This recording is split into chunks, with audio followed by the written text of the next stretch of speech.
Hey, yo, it's me, Pops Van Marmalade, and you're watching the Comics-Related Madness Network. Uh-huh. So come get some. CromCon. CromCon.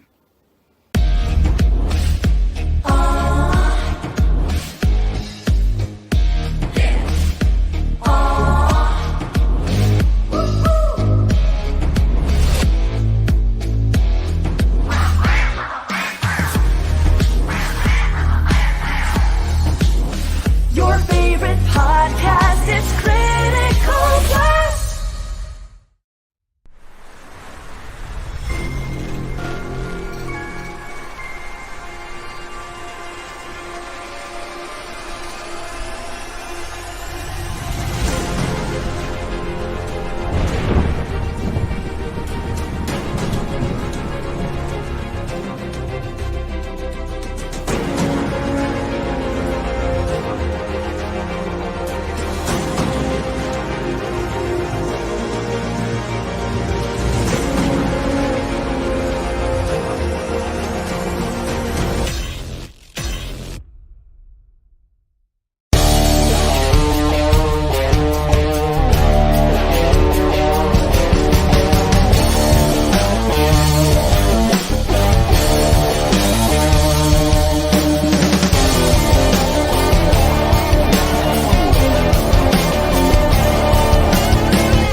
Good evening. This is Silverline, and it is Wednesday, which means Wednesday Wham. I'm your humble co-host, sitting in for Mr. Dean Zachary, who's enjoying his evening tonight.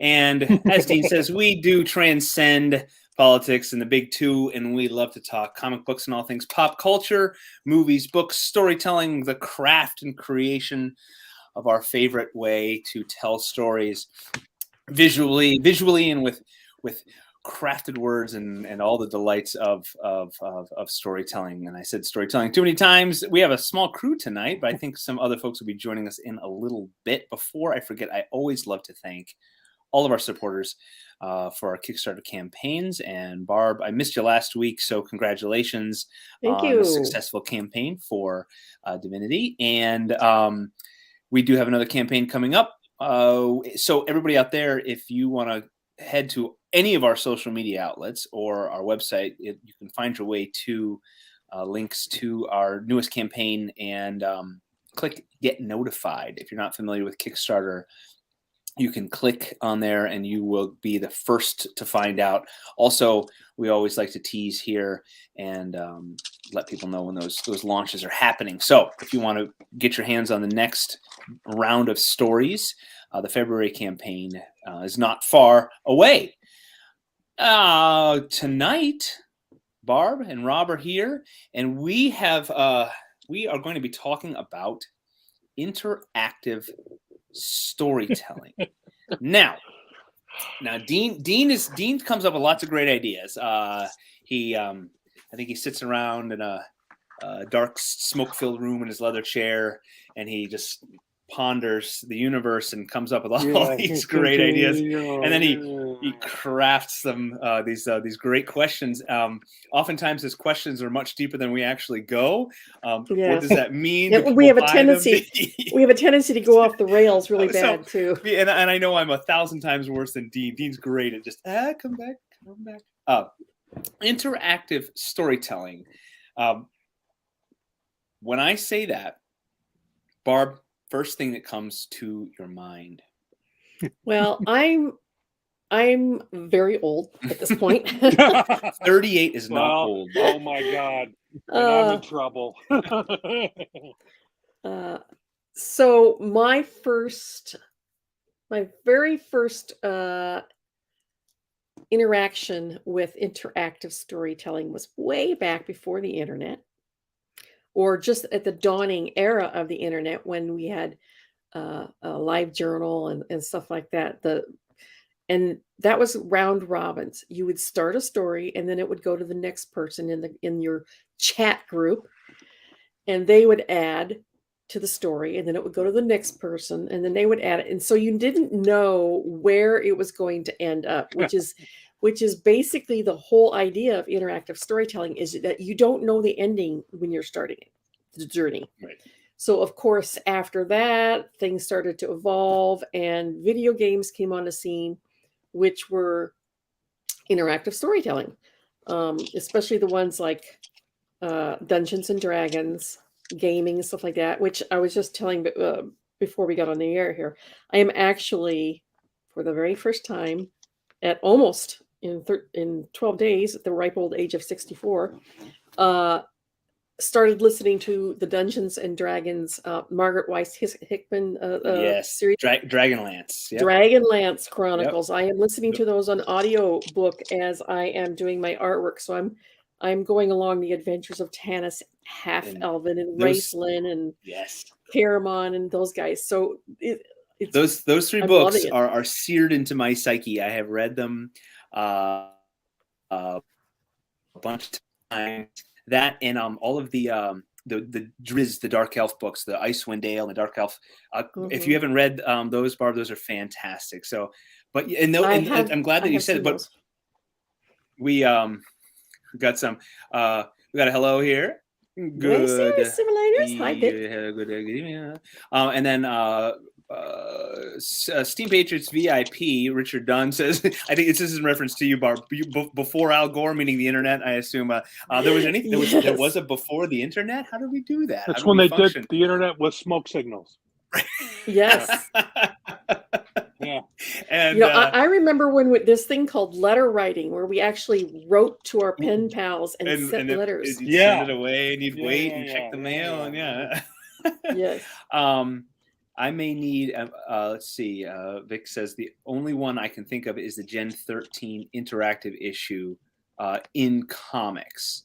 I missed that one. There's a interactive comic book. Go ahead and explain. But Barb, you mentioned Dungeons and Dragons, and that's great. It's a great starting point. Yeah, round robin storytelling. I love. Years and years and years ago, I remember reading a story. It was a little quick joke about round robin, and then the boy of course adds in like guns and explosions and tanks, and the girl adds in love and flowers, and then the boy, and they keep going back and forth. So interactive storytelling, Dungeons and Dragons is like the epitome, I think, of interactive storytelling. Now we will get on to what the modern incarnation of interactive storytelling is, video games, and then there's this whole AI element which I can't even wrap my brain around yet, but that is coming with especially AI plus VR, and having this randomized results. I mean, nothing digital is truly random, but for us, when there's a billion possibilities,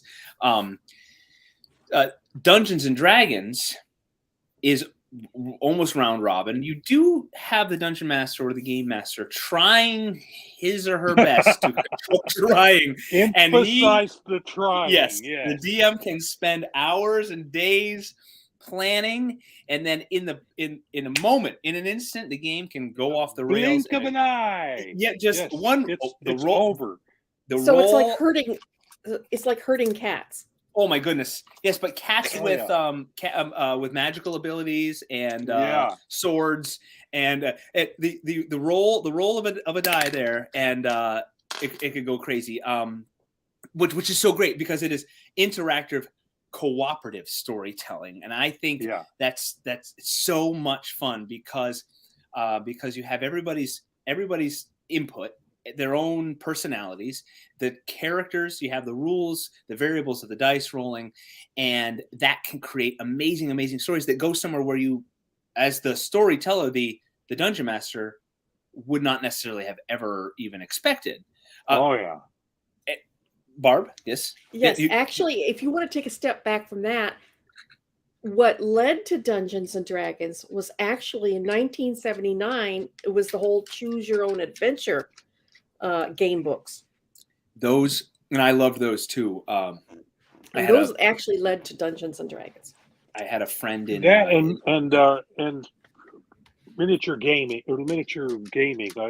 Napoleonic Wars type of Oh thing. yeah. That was a lot of the basis for Dungeons and Dragons, and then they added the role playing and the whole storytelling aspect, and it just blew it up. And it changed everything about gaming.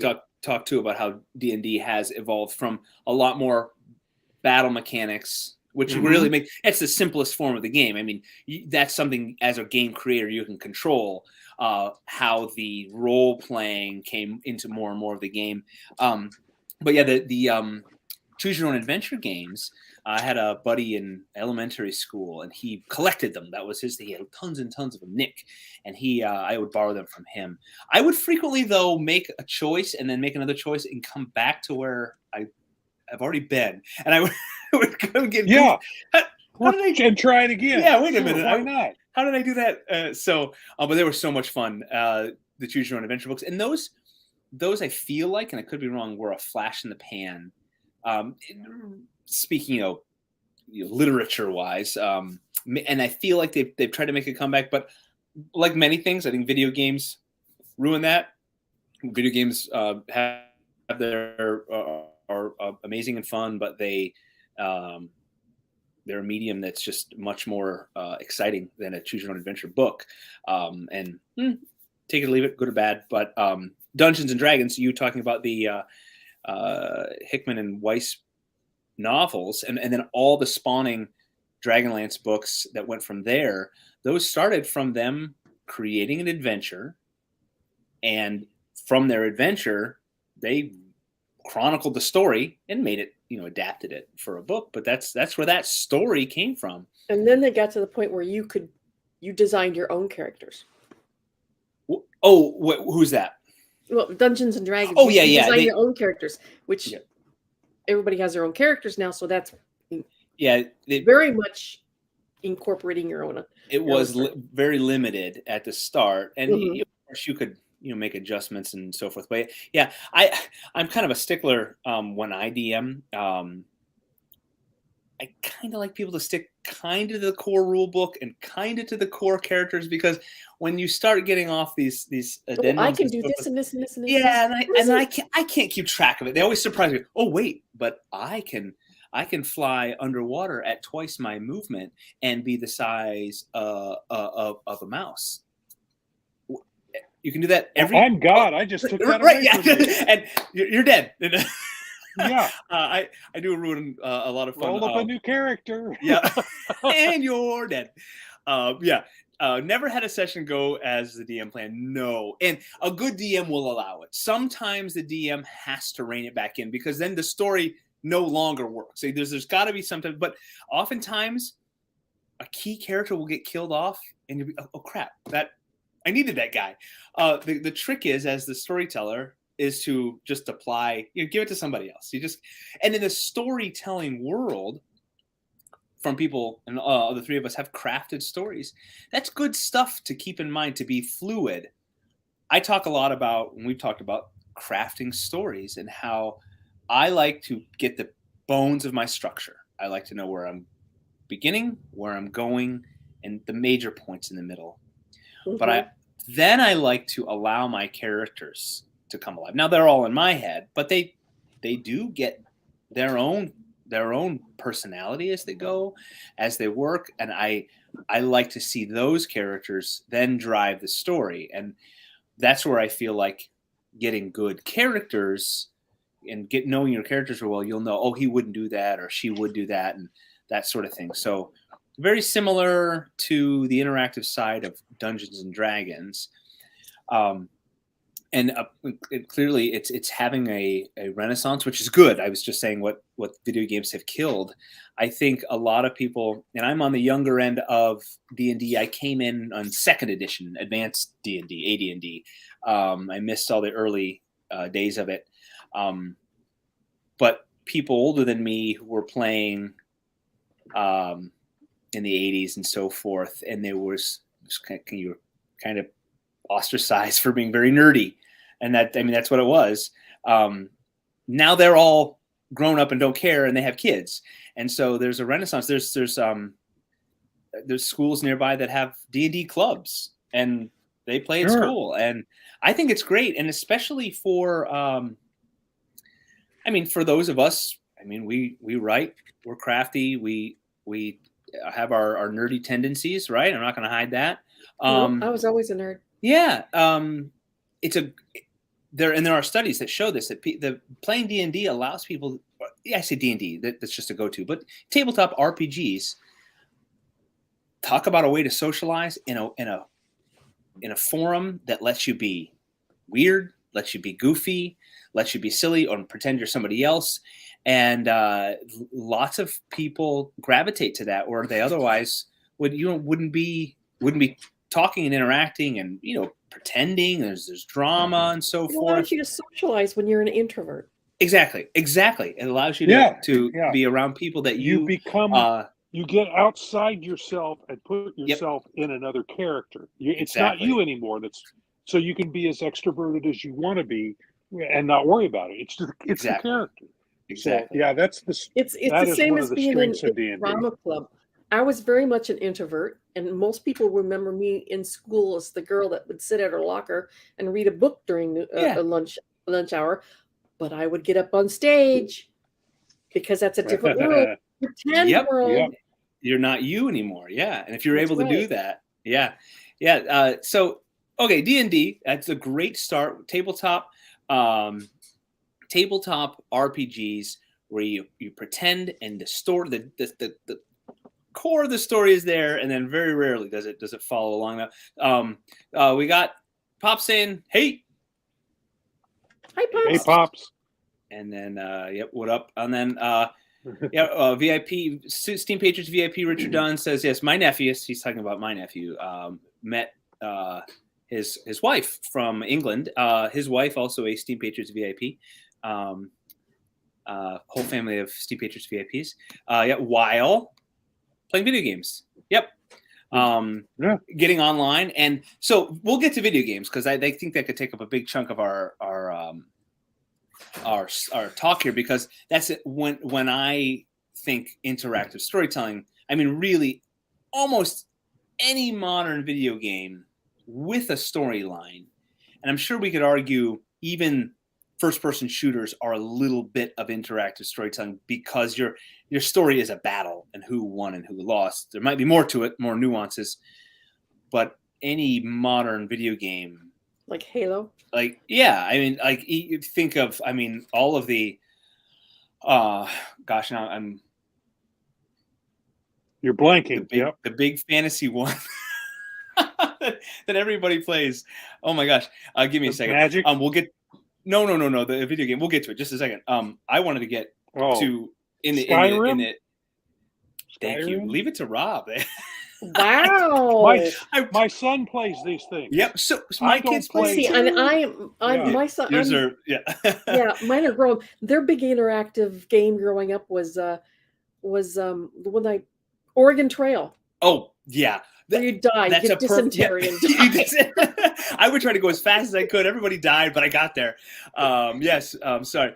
So yeah, Skyrim. Thank you, Vic. Totally blanked on it. One of the most popular right now is The Last of Us, which they just made into a show. I've heard good things about it. I really want to watch it. It's not on a service that I have right now, but I'm considering. But then it's an interactive game. Yep.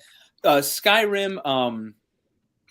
Modern games, but before we get there, the advent of that, there were games on computers like on Oregon Trail, there were the text-based kind of choose your own adventure. I hated those. Those were horrible. I'm a visual person. I need graphics, and all it was text. And Well, yuck. So the one of the games that I absolutely loved, and it might be a little before both of Yin's times, but I think it was 1990 maybe, called Quest for Glory. It followed on the heels of King's Quest, and they the name of the company changed a couple times. I think Sierra was the game that the company that made it. I remember that name. I remember Sierra Games. They made one of the first. Correct me if I'm wrong, everybody out there. They made one of the first interactive games that had graphics, and it was very low graphics, of course, but it was insanely popular. And so then they went on to make King's Quest, and that was one of similar to the text-based game. You would ask about, look at, pick up, and then Hero's Quest was like a 8-bit. Your little guy. It was 2-dimensional looking game, but the graphics looked somewhat. They were drawn with a perspective, and you'd walk your little guy, and the game opens, and there's the sheriff of the town is sitting there smoking a pipe, and you have to ask about the town, and whenever, because of the limitations of the game, if you would ask about the sky, it'd say, why do you want to know about that? Ask about something silly, a car, and it would say, I don't know about that. So you would learn, okay, that's not relevant to the game, and you would look at. And you have to type, look at. Later on, I learned that there was Control L, Control A, Control something like. I did not know that, so I was typing look at, ask about, and the same thing. So you would go around the town and get little hints and clues and pick things up. And there was a typical game. You had to, oh, my cat ran away. Can you find my cat? No, you go find the cat, but the cat's up a tree, and so you can't climb up the tree. So you've got to go find a ball of. But you can't get the ball of yarn from the seamstress until you find her son-in-law or something like that, and you gain experience points and so forth. I loved Quest for Glory, originally called Hero's Quest, but they never trademarked their name, and Milton Bradley took it for Hero Quest, and it was too close, and so they had to call all the games Quest for Glory. There's your tidbit there. King's Quest was very similar, graphics based. You walked around the woods and the castle and so forth, and had to solve puzzles, save people, fight people. There was always a fighting, an action side of it. There was this one monster. You would have to wander through the woods, and it was just 2-dimensional, up, down, or left, right. And you'd wander through the woods, and this one monster moved much faster than you could. And so if you couldn't make the bend quick enough, it would always get you. It was infuriating. And it was a type of game that if you didn't save it at the right point, you'd get stuck on that screen, dying every single time because you saved it over and over and over and over. So you had to start the whole game over again. But those were fun, and they had quite the franchise. All of the Sierra games. We can take a second here. We got some questions. Rob, how is this page Boston Bomber going? Is that what you're working on? Yeah, that's what I'm working on. All right. Just kind of knocking figures in. Cool. Getting things started, tightening it up a little. But yeah. Very cool. And Pop says, hey to you, Vic. Hey, Vic. And then Rob looks inspired tonight. Yes, as always. It's the okay. Yeah, gods of art. Bless him. So we talked Dungeons and Dragons, and then the advent of the Choose Your Own Adventure digital versions on computers, and Oregon Trail on an Apple II with very low graphics and Yeah, very pixelated. very, very. We do need to not forget about the actual side of writing these stories, but we can move into video games. Even kids games. I think like similar to like the Leap Pad things had those sorts of choose your options there. But then, yeah, video games went from very basic premises, of course, like everything does. It starts with the fundamentals of a challenge, but especially as people have grown up with video games, we have an entire, I mean, now 2 generations, I guess, of people growing. They expect a lot from them. Yeah, And they've become very sophisticated. Yep. The 2-dimensional side scrollers still have their place, but games like Skyrim, and now with the virtual reality side of it, which have either of you thrown on a VR headset yet? No, I want to. No. It's an experience. It's really it's outrageous, and I have some games that I can handle. Like, you know, I'm afraid I'll get addicted. Well, Rob, yeah, they're immersive. My brain and my inner ear and my guts can handle some games, and there are some games that I absolutely cannot do. And I know my limit with some of these games. I really, with glasses and stuff, they make adapters and all the things to make them much more comfortable. I just haven't done that. I can play for about half an hour. Do they have that with like World of Warcraft or Final Fantasy? I don't know. But I don't know what the setup would be. They have like, if you're talking like a top down kind of style, or you want to be in it. In it. Oh, I wonder if they've adapted that's a those good question. two popular ones into That's a good VR. question. If not, they will. They will, and that. So there's a couple years ago I played a VR Skyrim, but it wasn't a native VR game. It wasn't made for VR, so it was real clunky, and it was a lot. We know when you see like a 3D movie, and a lot of times it just feels like it just take the 2D and make it move like that.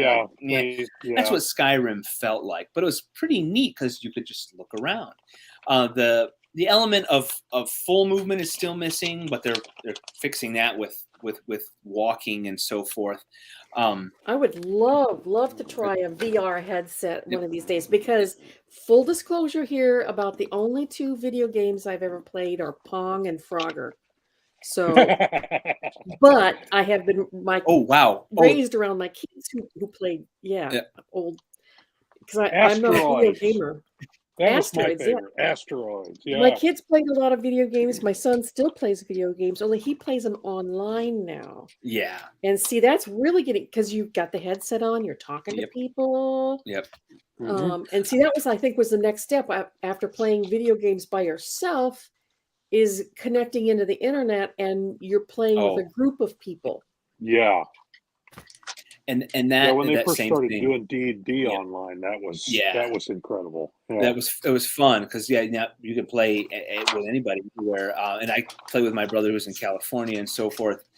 But yeah, adding the element of virtual reality makes it truly interactive. And we keep saying interactive, and that word has a lot to it. And even looking up, I tried to find a definition, and like Wikipedia and so forth even says, no one has really defined so when they say it, what do you really mean? So we could say it's interactive because I'm part of the game in VR, or meaning you have input, and it responds to my input and changes.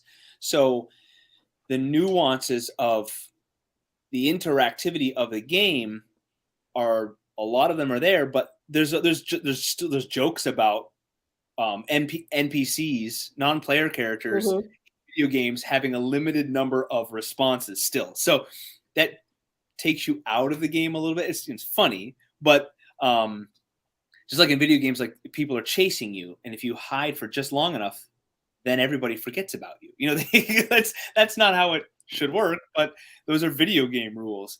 But where you have an effect on the game, a lot of games will have a like a social standing, which I think is pretty cool.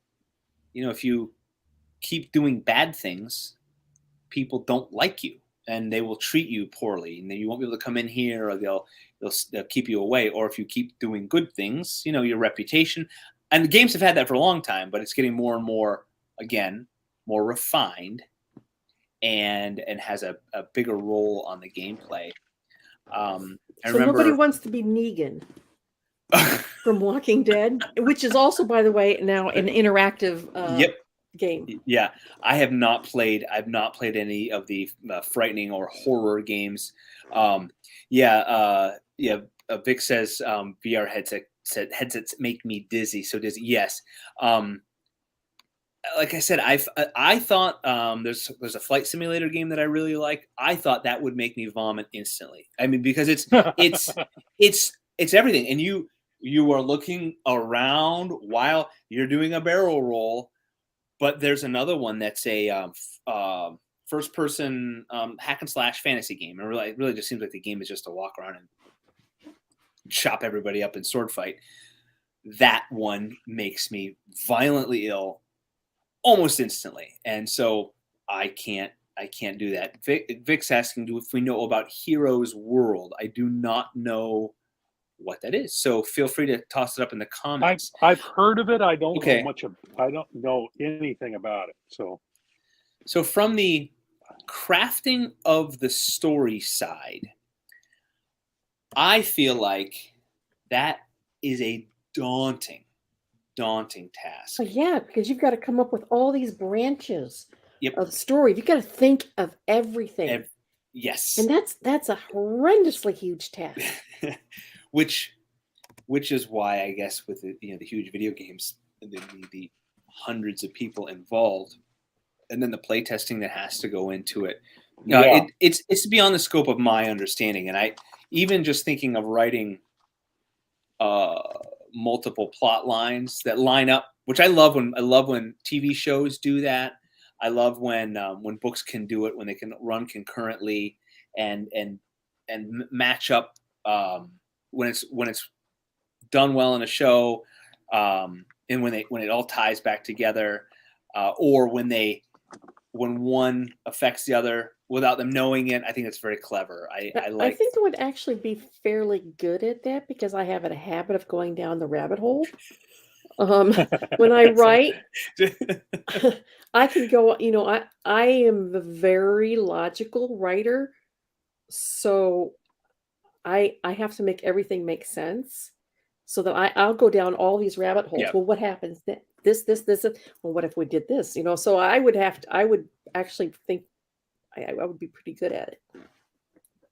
I'm very good about going down the rabbit hole, or a whole warren of rabbit holes. Yeah. The rabbit warren, okay. Yeah. The rabbit hole is, yes, and I have to do that too. I will, especially if some little thing interests me, I have to really, really stay focused to my plot line and not tell all these other stories. But if it's a format, if it's a medium that allows that, like video games and so forth, go for it. And I think being an individual writer, you'd be limited, and so that's where you get these giant tomes, Robert Jordan kind of stuff that tell all the stories. Still not quite interactive unless it was somehow choose your own adventure. The true interactivity, I believe, I would say, the reader or the consumer must feel as if they have a role in it. Now, in a choose your own adventure book, you are really limited by what's offered. One or two what's offered. Video games are limited by the scope of the game, and they keep getting bigger and bigger and bigger. The parameters. And so these free world. I remember maybe a PlayStation 2 game where you could blow up big portions of the world. The walls, your explosions would put holes in the ground. And I remember being just stunned that you could blow up a wall when you were in a gunfight and that or shoot through the doors. And that was PS2, so that was a long time ago. But that's allowing that you're suddenly allowing the player to have a little more control in the game, and I think a lot of people really want that. Steam Patriots VIP Richard Dunn says, like the I was going Ryan to say, Reynolds movie. I was going to bring that up. Free Free Guy. Guy. That was the first time I'd ever come across the term non-player. What do you NPC? call it? NPC, non-player yeah. character. Yeah. Yes, that's the first time I came across that. I loved that movie. That was. I've not seen movie. it. I have heard nothing but good about it. So I guess I got to check it out. It takes a room full of writers to keep his storylines going. They're writing the plot, like the story for the world he's in. Is that what's happening? Okay. Yeah. Can you imagine? Can you imagine the story Bible for some of these games? Oh yeah, yeah, That big. yeah. And I'm just amazed too, just by the scope of just watching my kids play Skyrim. The characters that they interact with have names and a different voice, and many things that they say. Just the sheer production that goes into this game with the voice actors. Oh yeah, it can't be done by one person alone. Right. And with the writers saying, okay, you interact with Barkeep. He says, would you like a drink? Now you say yes or no. Yes. What would you like? Oh, blah, blah, blah. And then ask a question, and then to have it all intertwined. It really is a stunning thing from the storytelling world, and to keep the continuity. The continuity. Good God. Yep. Yeah. So Vic says there are these choose your own adventure comics Ben Bishop have been putting out that seem to work well. Choose your own adventure comics, Ben Bishop. I'm going to have to look those up, and I'm going to type that into my search engine right now so I can remember. He also plays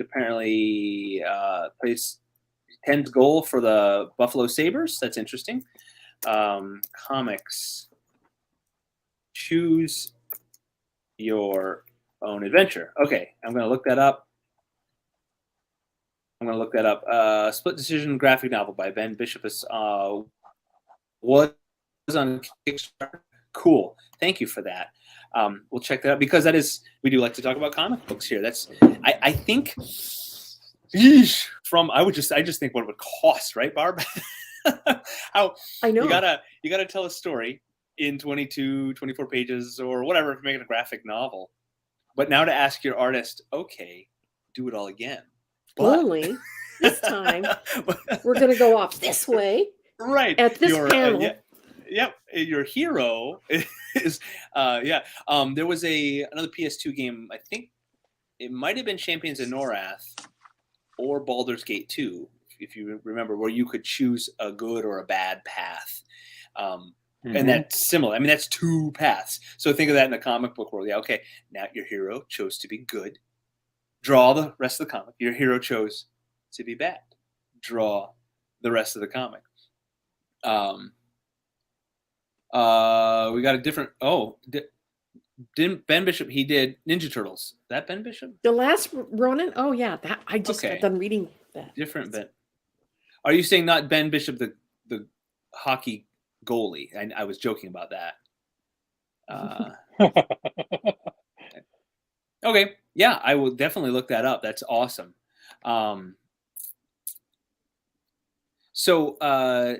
Here's a question I have. When does letting the audience participate turn into fan service instead of telling a good story? That's a good question. That is a good question too. I wonder about that too, like when books get turned into movies before the book is done. We can talk Harry Potter. How does J.K. Rowling not write to the movie fan base, not let the movies? They'll be very difficult, I would think, because I think in the back of my mind, if my book halfway through got turned into a movie, I'd be thinking, well, what would the fans like to see? What's it gonna? How will this fit the movie? And you know what happens? It's the squeaky wheel that gets the grease. They have, there might be 1 million fans out there that love this role-playing game or this book or this movie, but there are, out of that 1 million fans, there is 50,000 of them that are absolute screaming, psychotic fanatics that are making the most noise. Yep. And those are the ones that are going to get pandered to. And while the rest of those fans are like, "Why? I was fine with it the way it was." Right. And every huge franchise is like that. And I can see both sides of it a lot of times. Vic saying, my bad, couldn't tell, meaning the Ben Bishop goalie or Ben Bishop, the comic book guy. Yeah. That's okay. Every franchise has that, and seeing how the creator side of it, how they want to tell their story and continue doing it. And I do want to err on the creator side, because meaning, I guess that's tough, because the original creator, like a lot of times when things like Star Wars, I feel like it's just by committee just gotten crazy in so many instances. And I honestly haven't watched a lot of it because I don't want to keep ruining it from what I like, and that is just me, and so be it. If you like what they're putting out, great. From the creator standpoint, I would think, stick to your guns, keep telling the story you want. I agree. I am totally for that.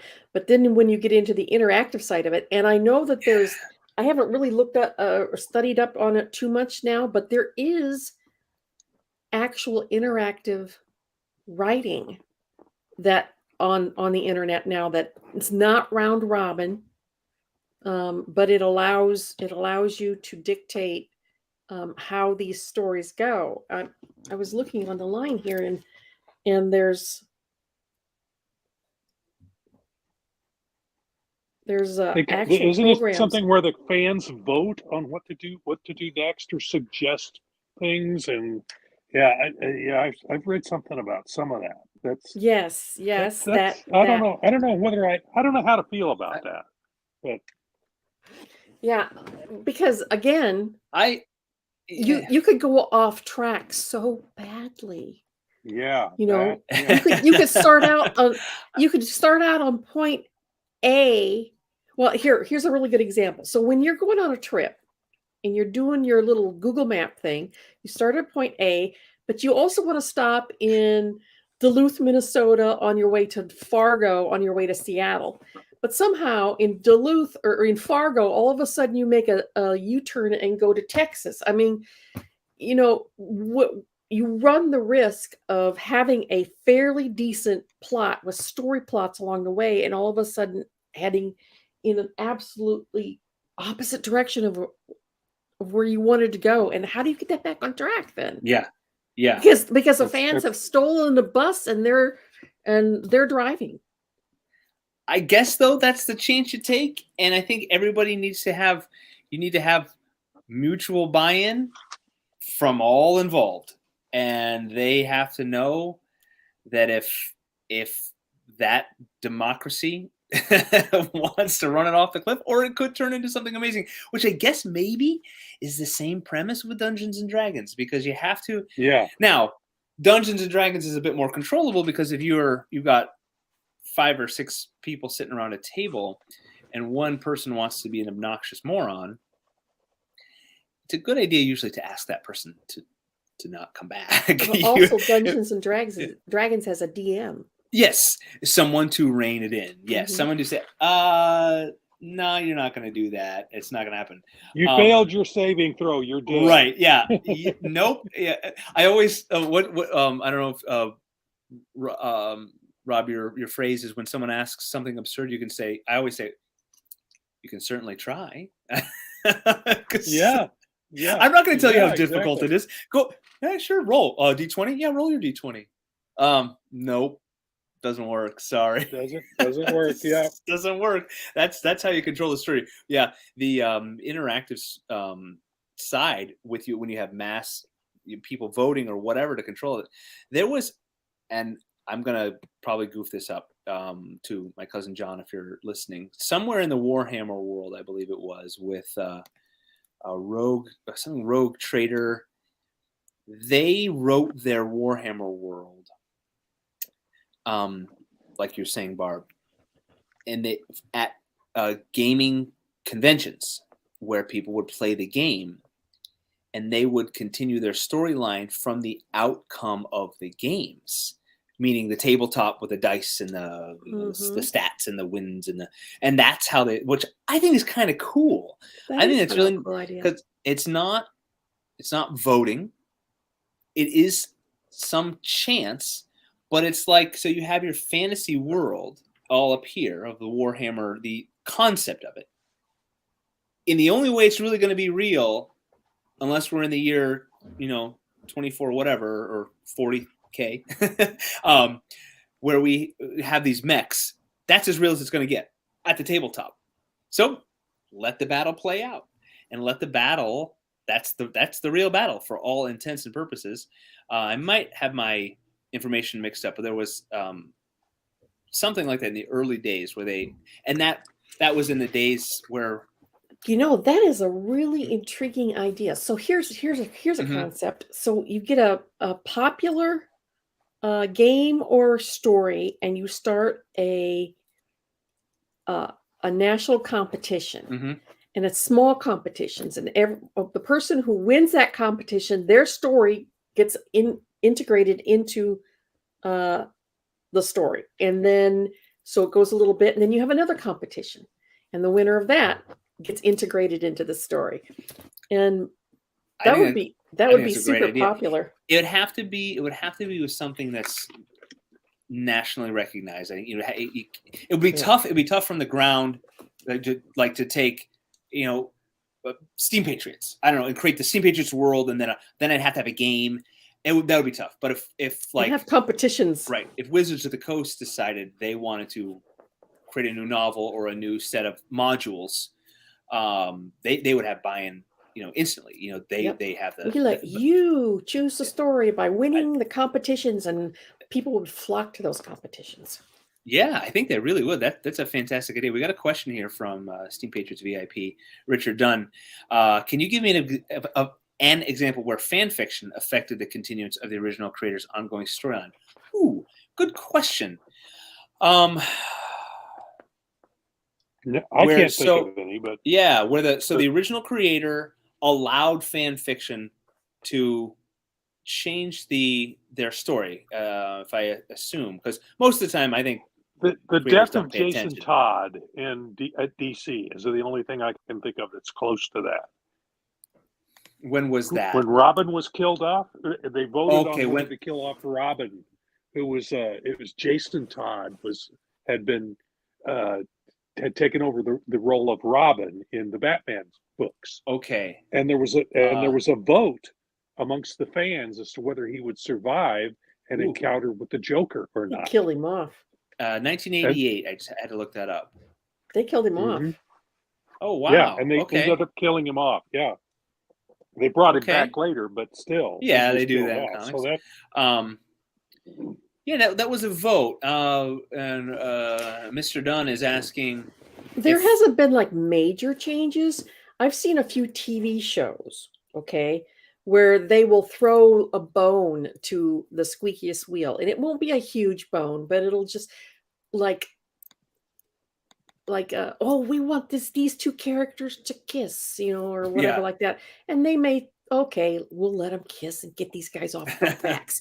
It's always small things that they will give into. They won't change the major storyline or plot line, But if there's enough online screeching for certain things, they might hint at them or throw them a little bone, get them in the same room together, have them look longingly into their eyes or whatever, and they call it good. So they can influence, but they cannot change. I haven't seen any major changes, but I've seen TV shows throw small little tidbits to the rabid crowds. So I did a quick search for it. I'm seeing the canon of Ready Player One. It's just a quick. Someone is saying. I can't say for sure if it's correct. Someone wrote fan fiction and gave a character a backstory, and the author liked it and declared it canon. So I don't know if it's changing the story because you're actually just giving someone a backstory. That's kind of fun. I kind of like that, allowing people to write what's not written, add to it, because as an author, like if I wanted to say, oh, someone needs to give such and such a backstory, that's kind of cool. Because now that'd be another great competition. Yeah, that's not a bad idea. I think people like the side of it of you participating, which is what we're talking about here, the interactive. Mm-hmm. So for that, this might be a great idea. We're onto something. One thing we did in Cat and Mouse, the first or the second book, is that we allowed some of our backers. We had like 4 or 5 slots. We allowed them to purchase an appearance in the next book. Yes. Yeah. That was fun. Yeah, we did that too. We got 2 people. And neither of them are in the second one because they just not getting the screen time I wanted to give them. So actually one of those is Steam Patriots VIP Richard Dunn. I got a plan for you, Rick. But he knows that. So going back to the D&D, and you got that one moron. Vic says, yeah, I'm the bard. So I am that moron. The bard. Yeah. Vic, there was a great PlayStation game. I keep dating myself. My video gaming pretty much stops at PlayStation 2. A Bard's Tale is so great. It's such a great game, and I'm sure they've updated it so you can play it. I think it's A Bard's Tale. Really good. And but the new D&D movie with Captain Kirk in it, he's a bard as the protagonist. So if you guys haven't seen the trailer for it, it looks good. It looks like they actually do D&D in movie form, not just a dumb fantasy movie that they call D&D, but it looks fun. Chris Pine. Pine is, yeah. I thought you were talking about William Shatner. I'm like, oh my God, please. I did too. Well, that wouldn't work. No, I'm sorry. I'm so sorry. Not work. We've seen him sing before. And it's painful. We have seen him sing Rocket Man. Rocket Man. His whole album. If William Shatner or if Leonard Nimoy was still there, he could join him in song. And what was the? Oh my gosh, the Leonard Nimoy songs, but I'm going to sing a song. The Bilbo Baggins song. Has anyone seen that? No. Leonard Nimoy Bilbo Baggins. Oh, Barb, no. you've not seen it? No. Barb, we're gonna this is gonna go up. Oh, it's fantastic. So Vic is chiming in on Robin. Here we go. Yeah, he's saying Jason Todd. Yeah, he said apparently most of the calls to kill him were from one phone. See, that's where the squeaky wheel. Yeah. The squeaky wheel got and the grease. Saying it must have cost a lot because 40 cents per minute. So in 1988, one person must have really wanted him to die.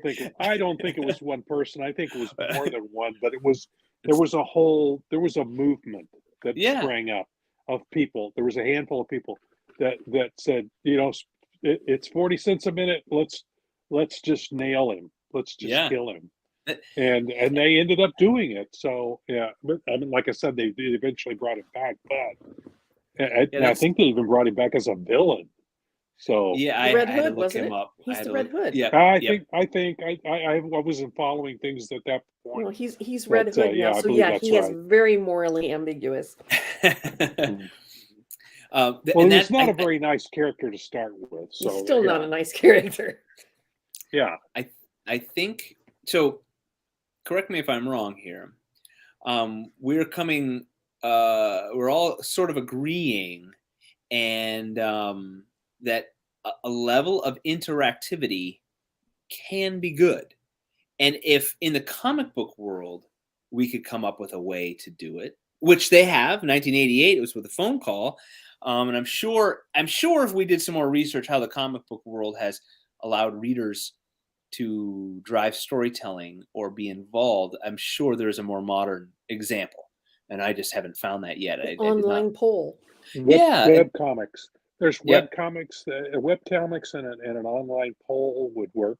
Yeah, And that's the allowing the reader to choose how the story's going to go, but also within the story, there are lots and lots of options now. As a reader, just how you can click.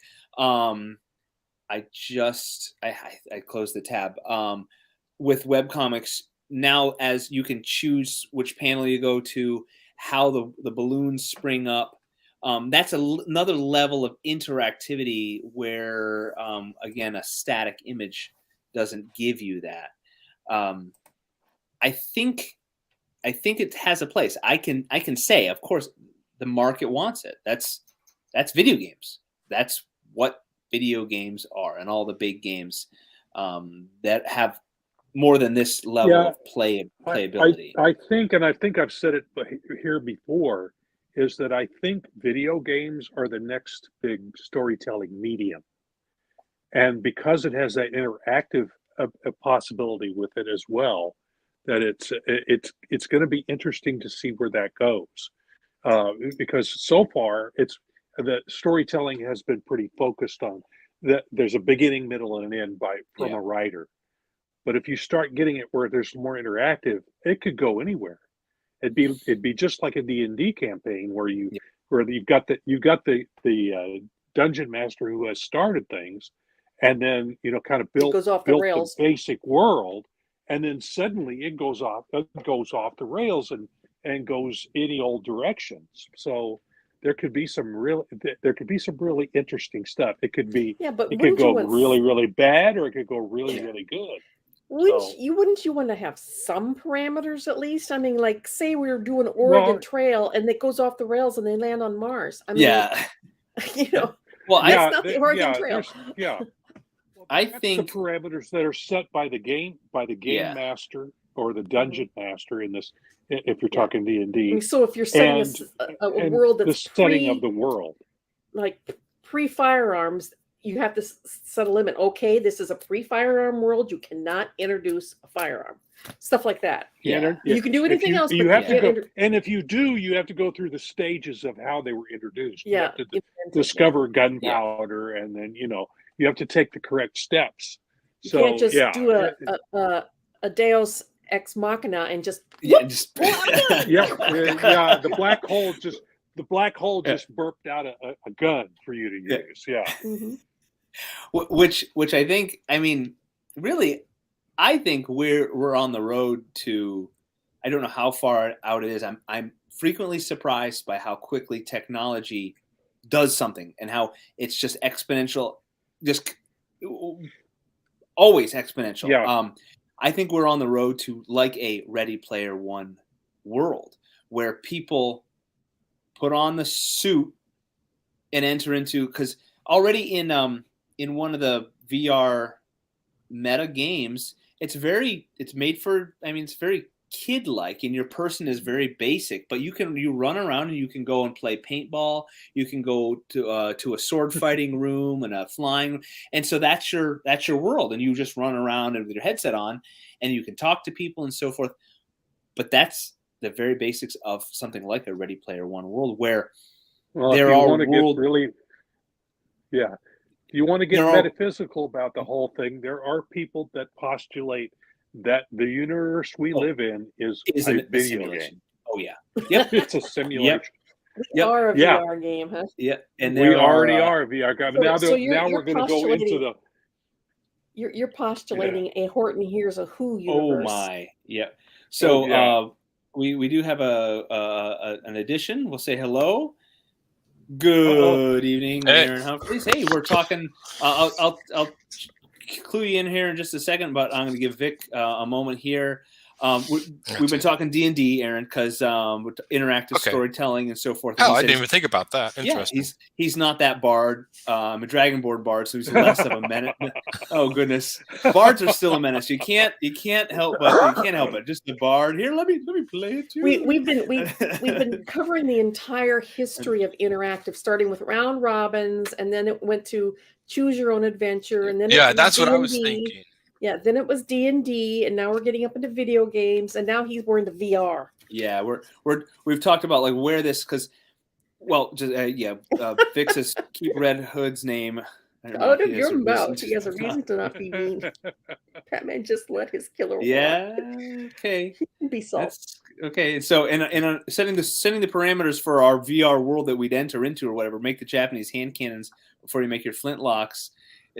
Exactly. Makes sense. It would have to make sense within the world. But Aaron, you can take us wherever. Did you ever play the Sierra games, King's Quest and Quest for Glory? Did you remember those? No. They were I think I remember. What's it called? King's Field. King's Quest was the first set, and then Quest for Glory came out, and you were as a little fantasy setting, and you'd walk around and you'd talk to people, and you'd ask about something, and they'd give you a task, and you have to find something and fight somebody. And I mean, most modern RPGs. Sorry, my phone. I'm going to turn my phone down so you're not hearing dings. I apologize. I didn't realize it was on. But that was one of the original. We talked about the original computer-based, text-based, choose your own adventure kind of game. Oh yeah, okay. He's talking the text-based. Oh no, well then those spawned the King's Quest and so forth with the graphic space similar. You because you have to type, ask about, look at, and stuff like that. Pick up, get, drink, and you have to say all that. Zork and Return to Zork was another one. I'm talking later '90s, mid '90s. But then now we've gone into.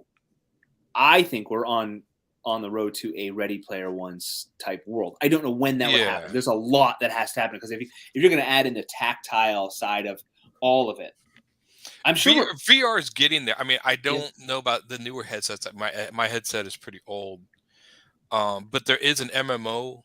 I don't know how popular it is, but there is an MMO on one of the VRs that is like massively multiplayer.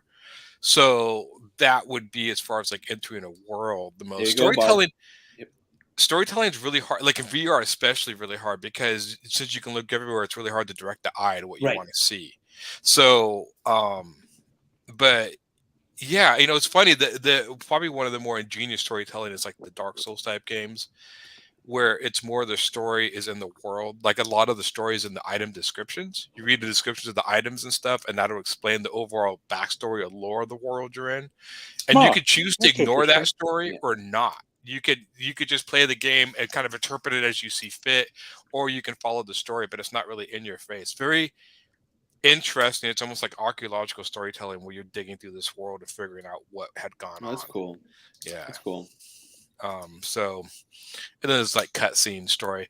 Yeah, interactive storytelling, they've done D&D, and I know I haven't played, but there's one where like you can be a game master and other people play. Like you can make your own world. So you could be a DM in the video game and control other players. So it's literally set up like D&D. Oh, wow. So yeah, that's an interest. I've not done that yet, but I've heard people, I can't remember the name. There's a series of games that let you do that, which I thought was kind of interesting. Have you played any VR games then? Yeah, I have played. VR is still pretty limited. Just they're kind of getting their feet wet. There's not a lot of huge games, most are shorter experiences. Yeah. Just because, I mean, most things like most movies run at 33 frames a second. Most games smooth at 60 frames a second. But in order to combat motion sickness, VR has to run at like 120 to 200 frames a second. See, that's what everybody's saying is that it makes them dizzy. It makes them dizzy. It's definitely immersive. I mean, I have a VR headset. It's an older one. I mean, you definitely feel like you're there. I can't describe it any other way. It really does feel like it really is immersive. Yeah. As far as storytelling, it's still getting hard. They're more like short experiences with setup. But I know the Skyrim game that they put that in VR, and that's an entire RPG, and that was fun. Just because it's enormous. You can spend hundreds of hours in there. Yeah, that is the world that's built in Skyrim is just incredible. I haven't played it, but I've watched my adult son plays it, and it's the images are just incredible. How many writers it would take to contribute to all the branches. It's like a tree. It was off on all these. How many what the Bible must look like on that thing? Oh yeah, I think a lot of those things too are like just smaller stories interconnected. And I think they add to it too. Skyrim's also heavily modded. It's people love to mod that, so there's a lot of people that have added stuff to it and stuff like that. But yeah, I never got into Skyrim. So is it open source? That much. I'm not sure if it's open source. I don't know if it's old enough that they will allow games. Skyrim's been ported to everything, so I think by now it may be enough that I think it's old enough that I'm just wondering if that talking about interactive, if you can get into the guts of the game and add, say, there's this continent over here that hasn't been developed. You have some fan or some player who develops that section of the world, then that's the concept of that is pretty wild as well. Well, they've made if you open source it, that opens up a whole new universe of stuff. I think like Half-Life, I think, was open source. I know the game Counter-Strike, which I still think goes on today, was a mod of Half-Life, and it became so popular the company bought the game and made it its own game. But it was like, so some people have made entire games off modding the game, and if it's popular enough, the company's like, well, let us sell it, and that counted. That's there's fan fiction, same thing, getting grabbed up. Your comment, I think that's what this is in reference to, and about fully immersive until you punch a wall. You're talking while you're in VR. Or I love you actually physically punch a wall. Yeah,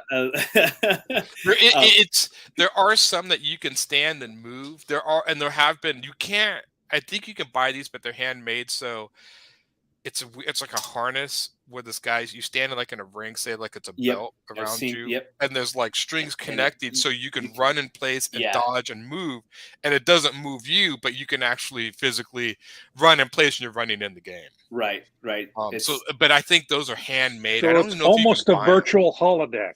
We're getting almost, holodeck. Yeah. Now, okay, man, that's a technology. I don't. Well, that's why it gets so dizzy, because VR, it's so real that when you are I'm sitting here playing in my chair, if I'm walking in the game, my body thinks I'm walking. All intents and purposes, all my senses say I'm walking, but my body's not moving. So your brain gets confused. It can't figure out, well, you're walking, but you're not moving, so it messes up. That you'll get motion sickness. That's how. That's only happened to me once when I went on the Back to the Future game ride at Disney World, and I found myself going this on the ride, because I'm dodging things, and I actually I got motion sickness. I will say that horror games in VR are probably the most intense experience. Some of those horror games. Play Resident Evil in those. It's worth it, because horror movies never bother me, but horror VR, but it's super fun to do VR. A lot of them are independent, like I said, experiences. You do. I might as well just make a VR game about me getting eaten by a bear. Well, there's all sorts of weird things. I mean, a lot of times in VR, like those games that put your head on different bodies, and that had a space one. I can't remember what it was called. And you could be a female pilot, and pretty soon your head's on top of her body. So look down, and I had boobs. I'm like, wow, that's what that feels like. Because it looks, all intents and purposes, you're a woman. It's a trip. And so I'm like, wow, that's kind of a trip. But yeah, you can do that in some of them. No, that's interesting, because when I first started playing D&D, which is kind of the beginnings of all this, The first time a character played a sex that wasn't their own, Right. it threw me a little bit, but it also opened my mind to the possibility. Okay, well, yeah, Sure. why not? I mean, let's take this fantasy, the next step. Yeah. Well, if you're willing to be an ogre, I mean, female. Yep, female ogre. Yeah. Yeah. It's there's. Is it in Munchkin? Has anyone played Munchkin? They have a few variations. They have a ton of variations. Yeah, I think it's in Munchkin where you get a card and your sex changes and then you lose a round because you're distracted. You can't play. What? I have what? Oh, what? Well, it's funny. I remember in Skyrim, you get on a horse in the game because you get on a horse. Mm-hmm. But when I was in VR in Skyrim, I got on the horse and I realized how tall it is. Like you really could look down. I was like, oh man, I forget how big horses are. Like you get a sense of scale. It's definitely got some interesting scaling issues. But yeah, changing gender in VR is a trip sometimes, especially because if you play a woman in some games, the men will respond to you like, "Why are you?" Oh, that's right. I'm a lady.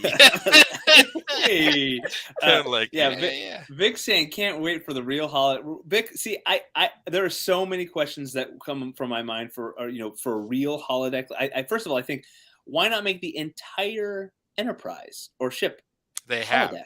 They have. Can you imagine the litigation lawyers you would have to have for a real holodeck? What's legal and what you can do in a holodeck? Getting sued. Well, I hurt my pinky. In a holodeck. Yeah. And there is a Star Trek VR game where you play on the various decks of Star Trek. And they give you scenarios to solve. Apparently, I heard it's really hard, but I've never been able to play it because it's a multiplayer, so everybody plays a role on the deck. You can play the original Enterprise, Next Generation, other ones, and they have entire VR missions where you try to. And I've heard it's hard, but I've not gotten any. I'm trying to find friends. I don't have a lot of friends in VR. There's one because there is one where you're just the deck crew. And you fly the ship. I think that's the one. Yeah. Oh, it's so cool because you're seated, so you're the helmsman, or you're tactical, or the captain, and you've got your uniform on and your hands, and you command and you talk to each other and you fly the ship. It's really cool. It gets a little clunky every time I played though. Like we can get 2 or 3 missions done, and then it's a little clunky, but the experience of even getting one to work, it's pretty. I mean, to be on the original Enterprise, and yet your hands are you flip what was switches. So funny? I played a demo of a Star Wars demo. I have one of I played a demo, and one of them I flew an X-wing. I didn't realize how long the nose of that plane was. Yeah. Like it was so long. I'm like, how do you control? Like seeing it, I'm like, oh my god, that thing goes way off. Fly a TIE fighter, which is a ship with the biggest blind spots in the world. Yeah, because you can't see around. It's like these huge things. Vic's saying he can't do horror movies or games. Vic, I love horror movies, but can't have one where I'm completely surrounded. Yeah, the horror games you can't, like, if something scares you can't look away. It's constantly when it's all around you. Oh, that's freaky. Yep. They had because even there's did it. Oh, go ahead. Oh, go ahead. Your sound's off. Mine. It's he's been. Oh, me? Is? No, me. My sound is fine for me. I was just gonna say, Silent Hill, way back again, another early PlayStation game. That one freaked me out, and it wasn't immersive, but it was done really well with its scare factor. The remaking number 2. Ooh. Yeah, Okay. so I like Silent Hill. Yeah, that was fun. That was based on the heavily influenced by the movie Jacob's Ladder, which is a classic movie. Really well done. Continuing with the VR theme, Steam Patriots VIP Richard Dunn says, as an ER nurse, we need to participate in these experiences to be ready for not nauseated patients who have no actual injuries. However, they have neurological effects from the VR gaming. They can. Yeah. They can psych themselves out into it. They actually will tell people that 12 years and under not to play it. I still think because the eyes are developing. Yeah. But you can't. I've heard that some people will actually use virtual reality to help people get over phobias and stuff. Oh, I forgot. okay. Nope. Well, Yeah, there are yeah, games. that'd be a great use for that. Nope, nope, nope, Yeah, nope, yeah. nope, So nope. there's I've actually heard people do architectural stuff where they'll like put your house in 3D and then you can walk through it virtually to see it. Yeah. So they've had some cool applications of the technology more than gaming. Gaming is what you see on the thing, but Right. a lot of people have done it to do some really fascinating things. Yeah. I feel like the Ready Player One world, and I know I've beaten this drum, but I feel like that's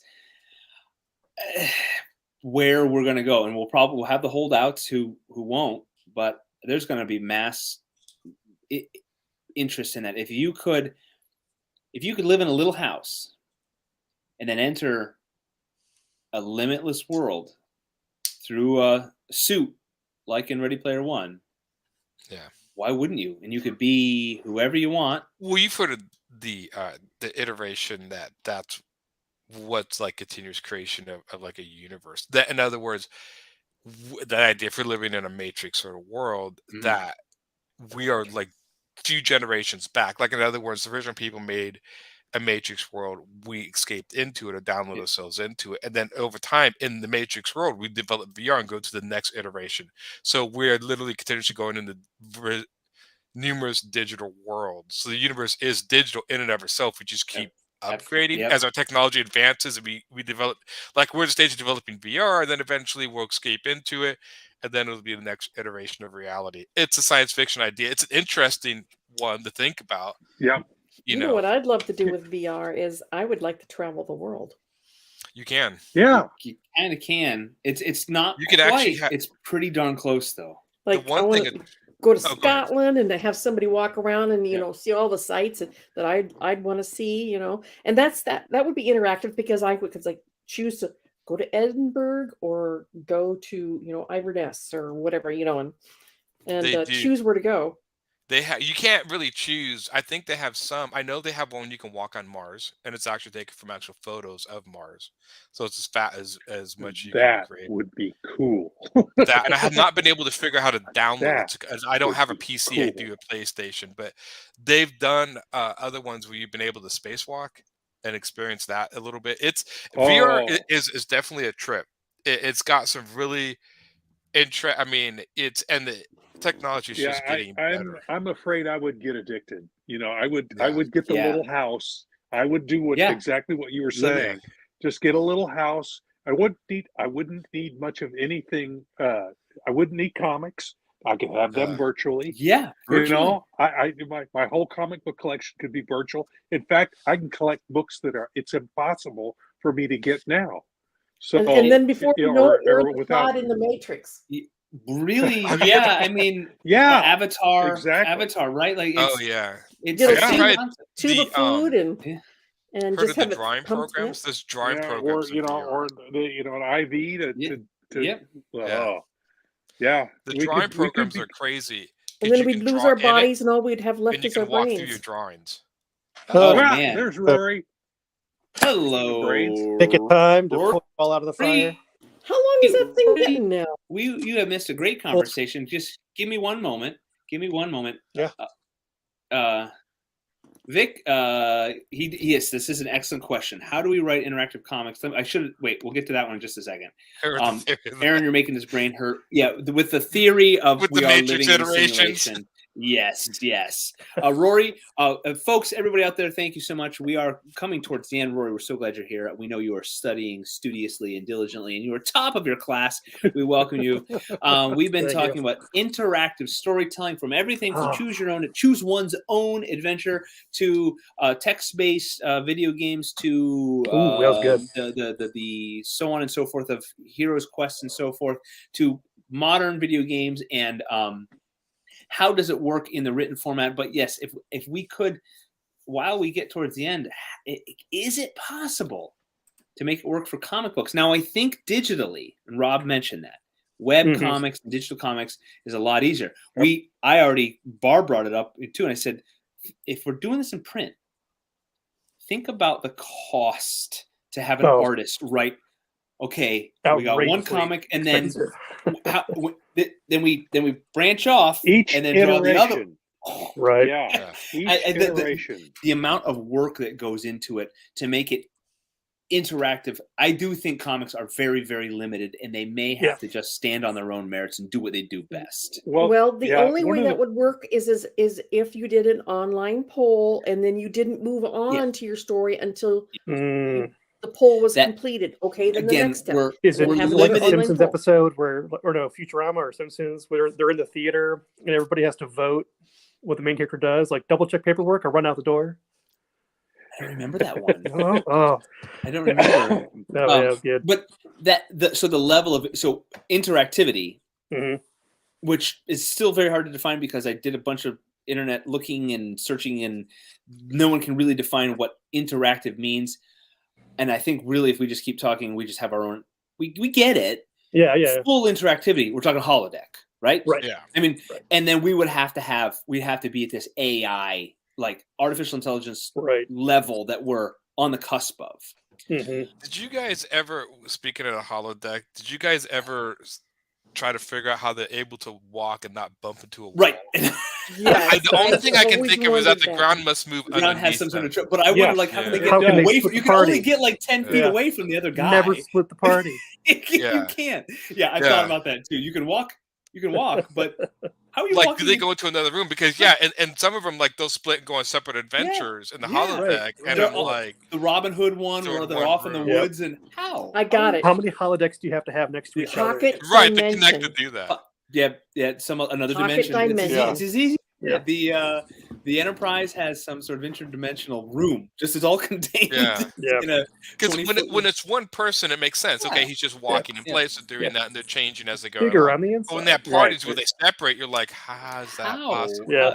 Well, the thing is, individual or co-op, only way to play that game. If you look at maps of Enterprise D, that thing is huge. Yeah, and has huge empty spaces inside of it. I think. I think maybe that's also huge empty spaces because the designers got sick of figuring out. They were calculating tonnage. They needed a lot of void. Yeah. Well, you also get area. If you actually get the map, you'll actually see they have rooms for whales. For whale-type creatures, just in case they have to travel back in time to the 1970s. Strange enough, somebody has some forethought and beam one aboard. The only thing I'm thinking is maybe, and this is just a theory. What if? Okay, this is gonna make your brain hurt, Vic, even more. But if they're in the same room and they split off into an adventure, how do you know that the computer is not projecting a simulation for each individual person in that room? It's like, say they're walking in place on either side of the room, but each one is experiencing a separate environment, even though they're right next to each other. Right next to each other. Now that I could see, because it's making tactile, tangible, haptic, holograms. So they would also have to be capable of stopping all sensory transmission, like cutting the room in half, or something. So I don't know how that would work, but that's the only way I think was like they're literally next to each other, but due to the environment is projected. You're not gone too far to give it that much thought. We got a nitpick Star Trek. Well, if you actually want to make a holodeck, we do need to give it that much thought, because Well, absolutely, but we have to really. They're telling a story, and that was a device for it. You're not supposed to dive that deep into it. But there's rabbit hole. Have you guys watched Lower Decks yet? Not yet. I guess if you're a real Trek fan, which we know Rob is, because Rob's the expert. Rob is our Trek expert. Yes, he is. He spent his He's time. got the pedigree. Not for the new stuff since Discovery. I don't know what's going on with that. Although I have seen a couple of episodes of Strange New Worlds. Is it good? I love what I see. Oh, good. Okay, I want to watch it. Yeah. I'm waiting. I'm going to wait. I'm going to wait and get the DVDs. Good. I don't need Paramount Plus. I've already got Netflix. Yeah. And the money I would spend on renting, I can just buy the DVDs. Yeah. Strange New Worlds was great. Discovery, I'm not really. I saw the I remember one of the things they were showing, like the Enterprises, like dogfighting, like they're actually going through space and dogfighting. The Enterprise doesn't dogfight. You know what? Yeah. You gotta make it. You gotta make It's it. more like sexy. Submarine. Yeah. Yeah, I watched Wrath of Khan over the weekend last week good with my wife, and the way they did that's so the way and of space course battles are. they add a Real nebula, space so you have the sense of movement, but so good. So Lower Decks is very funny for all of you Trek fans, especially Next Generation. It's in the Next Generation world, and there is an episode where somebody has Star Trek holodeck cleanup duty, and I mean, so if you just think about what goes on. You know, the funny thing is I remember my friend talking, if they were actually to do real space combat, which I mean, TV's dead, you probably wouldn't even see the other ship. They would probably be doing lasers, something from like, I mean, you wouldn't be able to physically see them, but like light years. I mean, you're thinking of propagating the speed of light. I mean, you could. Right. Now, it would take if you're a light year away, it'd take 1 year to get there. But if you were not, I mean, it would literally be looking at your radar as a chessboard to figure out what the other ship is, because you wouldn't be able to physically see it. And since your ship can't emit light, if you just turn the lights off on your ship, it would be solid black. You wouldn't be able to see anything. So, I mean, it is weird to think that, but Star Trek, I mean, they got to keep it exciting. But in real life, same thing. You think if there was a space battle like with X-wings and TIE fighters and Star Destroyers and all this stuff, and the amount of lasers and debris, it would be instantaneous destruction of everything. And think of firing lasers; they'd go on forever. They'd propagate through the thing, especially if you're firing one powerful enough to literally cut through the ship. Yeah. So all right, people. And with gravity, take stop. the light of the laser. We're and talking about interactive. Come on, DM. Come on, DM. Get it back on track. Space. I'm glad Star Trek made its appearance. We in the comic book world, I do think we are limited. I think we are limited, and we're pretty far. The comic book is pretty far from a holodeck. I'm sorry. I said it. Okay. The comic book, I will just reassert, just needs to be a really good story and do what it does best. Agreed. It can't try to be everything for everyone. The comic book needs to do what it does best. It is a great medium. Think, and I've said this before, the motion picture does not give you time to reflect and pause on a moment or a panel. It keeps moving. Fine. Yep. Comic book allows you to stop, think, go back if you need to. Comic book is your pace. Comic book has its merits. We could add interactivity. Barb, I love your idea of it, if including the readers in the story world. Rory, you missed it. In the Ready Player One world, he allowed a fan fiction, at least, according to somebody on the internet, fan fiction was allowed to become someone's backstory canon. That's kind of cool. If Scott Wakefield got to write, Ron Weasley's backstory, that'd be cool. Sure. And we're toying with that idea. We allowing some of our readers to be in the story as well. Visage. There was a comic. I'm trying to remember what it was online, and I had to look this up. But I think the way it worked is the guy was writing the comic, but the people who were reading it could vote on where the story goes. So it was an interactive to a point. I can't remember the name. It was really famous for a while, and it ended. How long ago? Oh God, like maybe 4 or 5 years. That's the same idea we were having about doing a poll. It was you could actually did it a print version to show you, because it was like experiment. They did decide and the story was done, but it was something like you could decide where it goes and people would go in and vote. And it wasn't Penny Arcade. No, it was something. It was a side. I have to ask my friend Tom got into it for a little bit. Was reading it and was curious about the voting and how that worked, but it was interactive with the audience to a degree. Vic tells us to suspend our disbelief for Star Trek. Not going to happen, Vic. Yeah, exactly. Right? And the funny thing is, I think it works for Star Wars because, but Star Trek, when it starts to push that science, a little hard science, people start to think of how this really works. Nobody thinks about how a lightsaber would work. Right. Yeah. Right. And no one thinks about makes no sense. Relativity when you break it down. Movement of time, moving at multiple times the speed of light, what happens, all that sort of stuff. We have after a few trips, the Federation would be gone. Everybody would be dead and gone. Yeah. We are down to our last minute. I love the idea, and I'm going to declare and throw a gauntlet down here, or Vic is. We'll blame him if it's a bad idea. Blame Vic. That I think Silverline, somewhere in our world, somewhere in our stories, we may need to add an element of a bit more reader interaction, of some feedback. Just put a metallic mirror page in somewhere. There we got the shiny covers of Tommy. Rory, that's a great. Oh, I'm in the story, and have a speech bubble. You're in the story. Cool. At the end, there'd be a survey. How much does Aaron suck? Vote yes, no. You have chosen poorly. Poorly.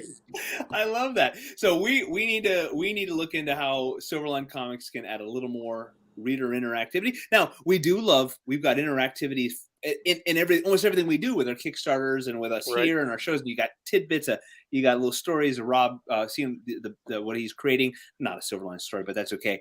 Kickstarter is coming soon, guys. Well, Get out there. It might be. Ooh, we'll see. Okay, make sure you click get notified. Check us out on all of our socials as always. Like, follow, subscribe, share. We want to keep growing our audience because we're very thankful for all of you out there for joining us on our shows, for reading our comics. We've got a Kickstarter coming up soon. Stay tuned. And the Wednesday crew will see you next week. Dean will be back, and it'll be much better with Dean here. Infinitely better. And he's folks, a much better corral. He's so much better. Thank you for letting me host, and for everybody out there, it's been fun. Thank you so much, and we're gonna call it a night. And before we do, we say make my Silverline. We gotta stay right there because I gotta find the end of our show. Okay, bye guys. I'm April Hunter. Make mine Silverline. All right.